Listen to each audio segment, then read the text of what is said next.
नमस्कार, हमारे खास कार्यक्रम धर्मराज में आपका स्वागत है। मैं हूं आपके साथ शुभम त्रिपाठी। संन्यास और शासन यूं तो एक दूसरे के विरोधाभासी शब्द हैं, लेकिन उत्तर प्रदेश के सियासी पटल पर यह परिभाषा उल्टी हो जाती है। और बात अगर गोरक्षपीठ की हो तो दोनों धाराएं एक साथ एक दूसरे के समानांतर बहती नजर आती हैं। दरअसल गोरखपुर के गोरक्षपीठ का अतीत ही कुछ ऐसा रहा है। गोरक्षपीठ से जुड़ी आस्था का विस्तार जितना ज्यादा है, गोरक्षपीठ से होकर गुजरने वाली राजनीति का फैलाव भी आस्था के विस्तार से कम नहीं है।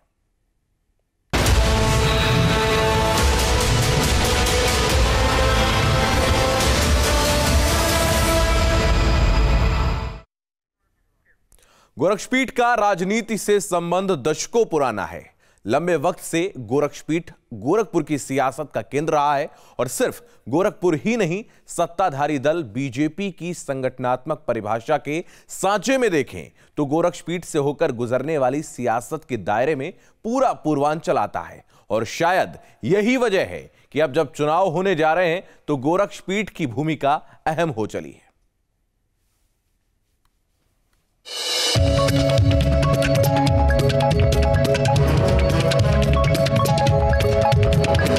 सबसे बड़ा आस्था का केंद्र हम गोरखपुर वासियों के लिए ही नहीं, पूरे पूर्वांचल के लिए महाराज जी का असर काफ़ी हद तक रहता है।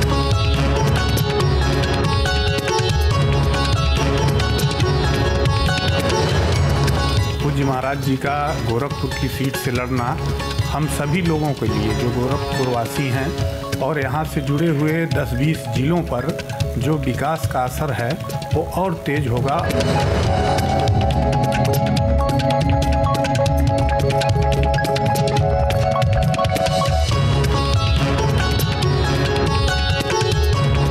योगी जी का शहर से चुनाव लड़ना गोरखपुर वासियों के लिए तो सुखद है ही, पूरे प्रदेश के लिए सुखद है।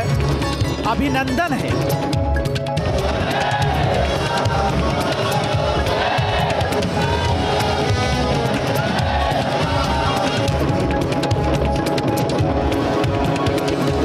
वंदन है।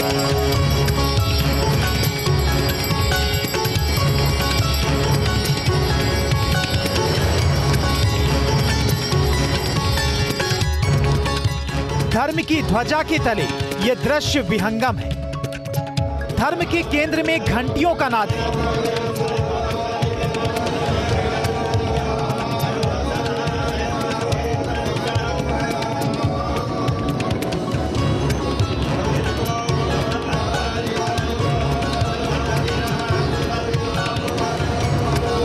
और बाहर दिख रही ये तस्वीरें राजनीति का शंखनाद।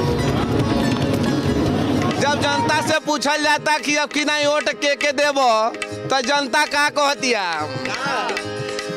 चोर हऊँ हो चोर हऊँ, चोर हऊँ टोटी चोर हऊँ। जनता कहे अखिलेश टोटी चोर हऊँ, जनता कहे अखिलेश टोटी चोर हऊँ, टोटी चोर हऊँ, टोटी चोर हऊँ, टोटी चोर हऊँ।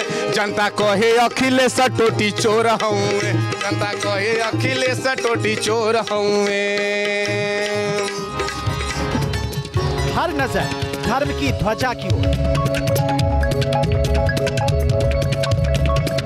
हर लफ्ज धर्म की सतह से उठा।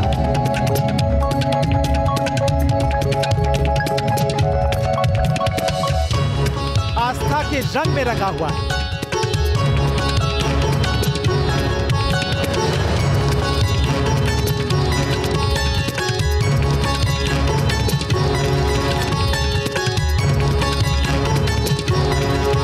आज का दिन, ये मकर संक्रांति के दिन, तो ये तो बहुत खुशी की बात है कि महाराज जी हमारे गोरखपुर सदर से लड़ रहे हैं और पिछले वर्ष से भी बहुत ज़्यादा वोटों से यहाँ से निकलेंगे।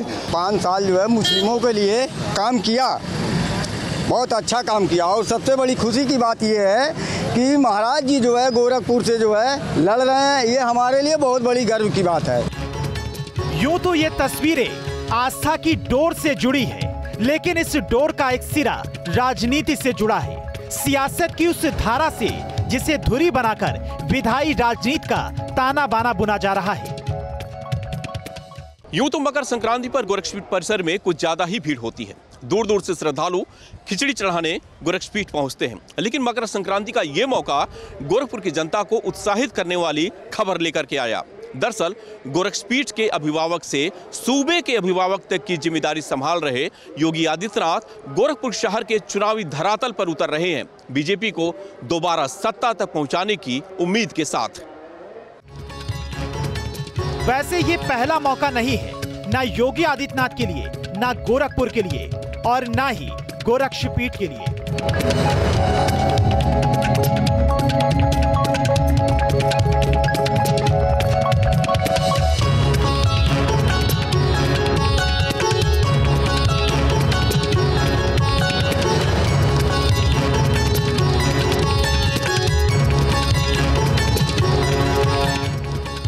राजनीति से गोरक्षपीठ का नाता पुराना है, योगी आदित्यनाथ का भी, और गोरखपुर तो योगी आदित्यनाथ की आध्यात्मिक और राजनीतिक कर्म भूमि रही है। 1989 से साल 2017 तक यानी 28 साल तक लगातार गोरखपुर के सांसद का पता गोरक्षपीठ रहा। इसी से अंदाजा लगाइए गोरक्षपीठ का राजनीति से संबंध कितना गहरा है, कितना मजबूत, और गोरक्षपीठ का पूर्वांचल की राजनीति पर कितना असर है।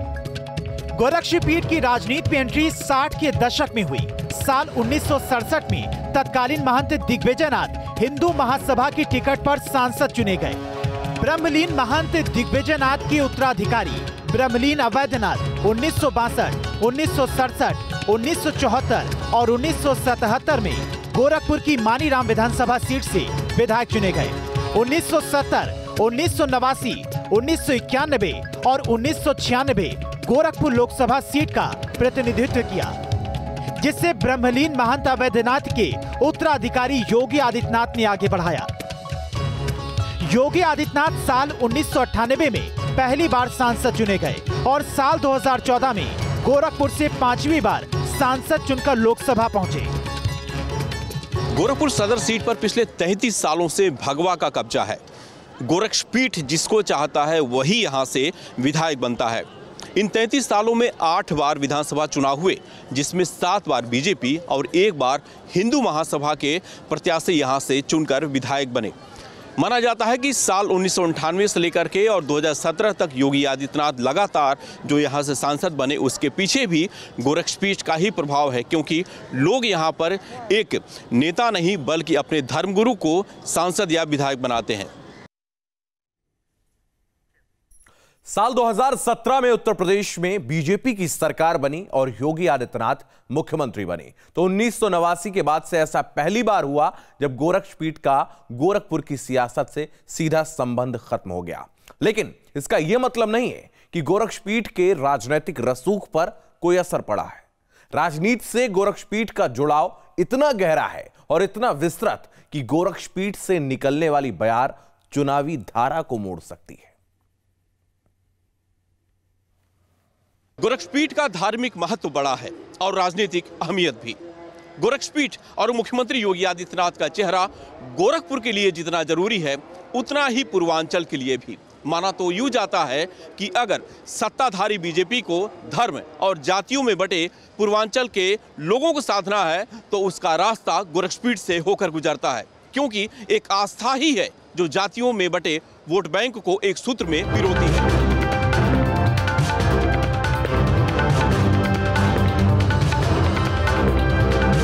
काफ़ी हद तक लोग विधानसभा चुनाव में असर रहेगा। उनको विकास पूरे प्रदेश का करना है। हाँ, गोरखपुर का चुनाव लड़ने से फ़ायदा ये होगा कि गोरखपुर में अभी विकास की अभी बहुत संभावनाएं हैं, इसलिए यहाँ से वो चुनाव लड़ करके जीतें, सरकार बनाएं और गोरखपुर का विकास करें, पूर्वांचल के साथ पूरे प्रदेश का विकास करें। हम तो कहेंगे कि देश में अपनी भूमिका निभाते रहें। पूर्वांचल, जिसके बारे में कहा जाता है कि जिस दल को यहां से जीत मिली उसके लिए लखनऊ की सत्ता के रास्ते खुले हैं। गोरखपुर ने सिर्फ संदेश दिया है कि हाँ, हम पूर्ण बहुमत से भारतीय जनता पार्टी की सरकार बनाने जा रहे हैं। मौजूदा सरकार की विकास मैप पर पूर्वांचल के खाते में जिन 28 जिलों का नाम है, उन जिलों में कुल 162 विधानसभा सीट हैं। आंकड़े जो कहते हैं उससे साफ है कि 2017 में बनी बीजेपी की सरकार पूर्वांचल में जीत का नतीजा था और आंकड़ों में जो लिखा है, पूर्वांचल एक विशेष मायने रखता है उत्तर प्रदेश में। उत्तर प्रदेश में अगर पूज्य महाराज जी को गोरखपुर से प्रत्याशी बनाया गया है तो कहीं ना कहीं भारतीय जनता पार्टी को इसका लाभ मिलेगा। और पूज्य महाराज जी की चुनाव की बात है, वो पूज्य महाराज जी सिर्फ पर्चा दाखिला कर दे, जीत तो सुनिश्चित है। 2017 विधानसभा चुनाव में बीजेपी को पूर्वांचल में 115 विधानसभा सीट मिली थी।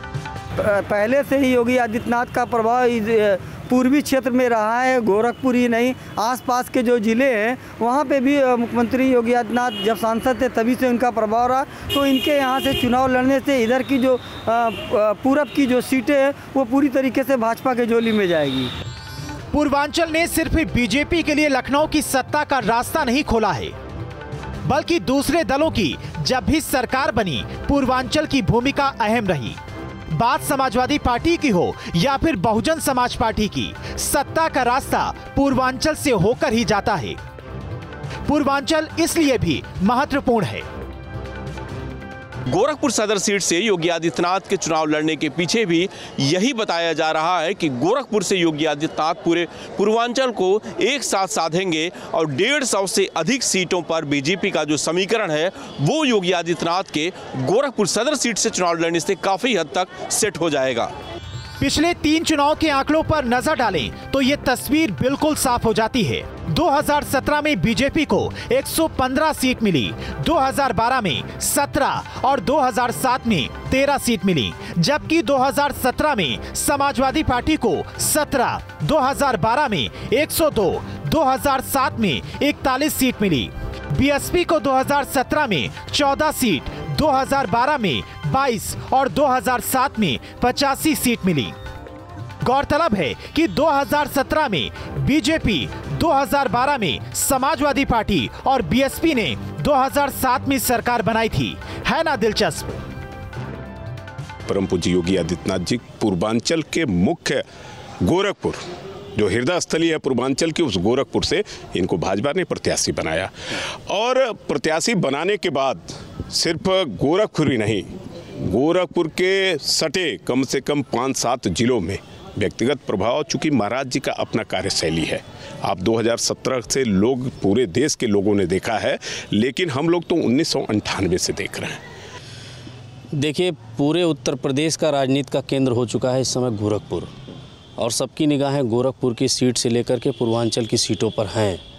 हम ये मानते हैं कि गोरखपुर से, शहर से, विधानसभा से जब केंद्रीय नेतृत्व ने पूज्य महाराज जी को ज्यों ही यहाँ से प्रत्याशी की घोषणा की, नौजवान कार्यकर्ता, स्थानीय नागरिक, आम जनता और प्रत्येक मतदाता पूरी तरह से मन बना चुका है कि हमें 100% वोट को पोल भी करना है और भारतीय जनता पार्टी के पक्ष में वोट पोल करना है। पूज्य महाराज जी को जिता करके ऐतिहासिक मतों से ये संदेश देना है कि हाँ, ऐसी जीत कभी हुई नहीं किसी प्रत्याशी की, क्योंकि हमें ये लगता है कि महाराज जी के प्रत्याशी बनने के बाद से वोटिंग का जो प्रतिशत है वो प्रतिशत भी रिकॉर्ड तोड़ेगा।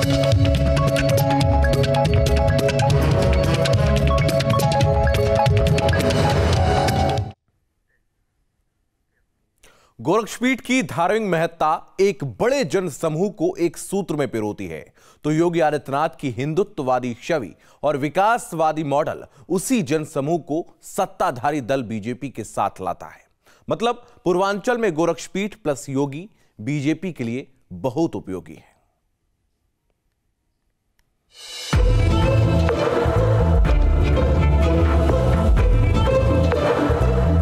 गोरक्षपीठ नाथ संप्रदाय की आस्था का केंद्र है, जिसके मानने वाले सिर्फ गोरखपुर या फिर आसपास के क्षेत्रों तक ही सीमित नहीं है। गोरखपुर के बाहर भी बड़ी संख्या में नाथ संप्रदाय के लोग रहते हैं। देखिए, ये पहली बार नहीं है जब इस पीठ के राजनीतिक रसूख को या इस पीठ के राजनीतिक प्रभाव को भारतीय जनता पार्टी ने महसूस किया हो।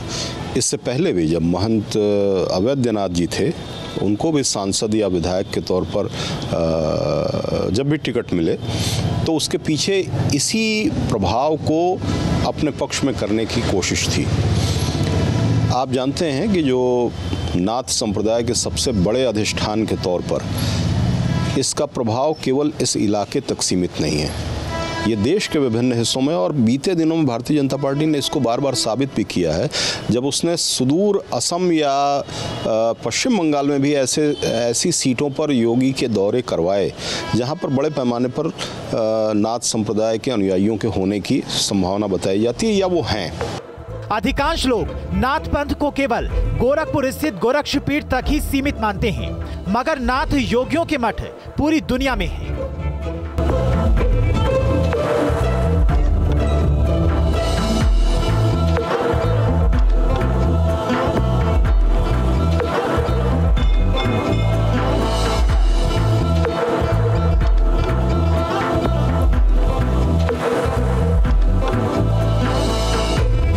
की राजधानी ल्हासा में मत्स्येंद्र नाथ की मूर्ति है। चीन के चुवान द्वीप समूह के पुट्टू द्वीप में एक प्रसिद्ध मंदिर है। बाली, जावा, भूटान, पेशावर के अलावा नेपाल की मृगस्थली में भी गोरक्षपीठ है। काठमांडू के इंद्र चौक मोहाली में भी गोरखनाथ का मंदिर है। देश में हरिद्वार, सिक्किम और गुजरात में गोरखनाथ की सिद्धपीठ स्थित है। मतलब गोरक्षपीठ का विस्तार व्यापक है और गोरक्षपीठ का राजनीतिक असर भी।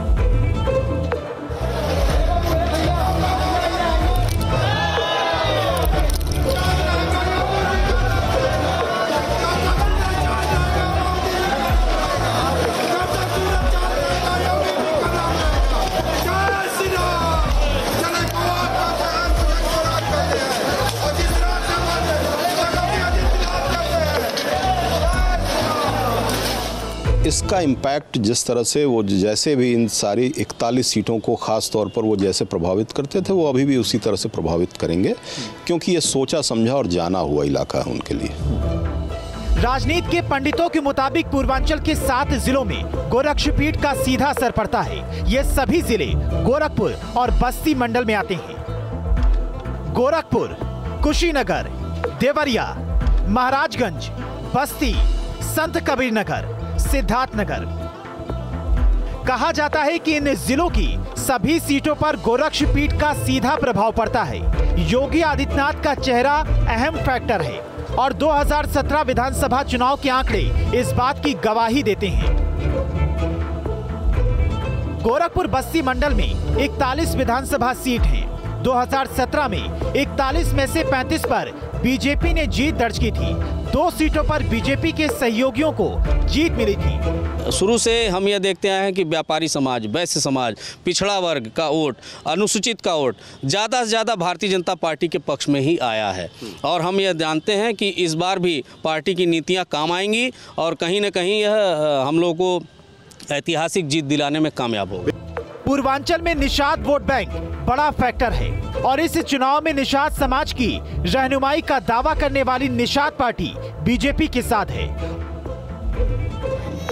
और माना यही जाता है कि निषाद पार्टी को साथ लेने में गोरक्षपीठ और योगी आदित्यनाथ की शख्सियत की अहम भूमिका रही है।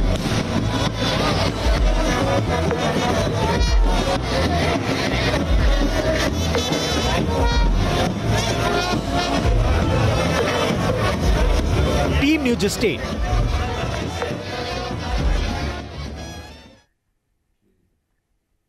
हमारे खास कार्यक्रम धर्मराज में फिलहाल इतना ही। आप लगातार बने रहिए न्यूज स्टेट के साथ।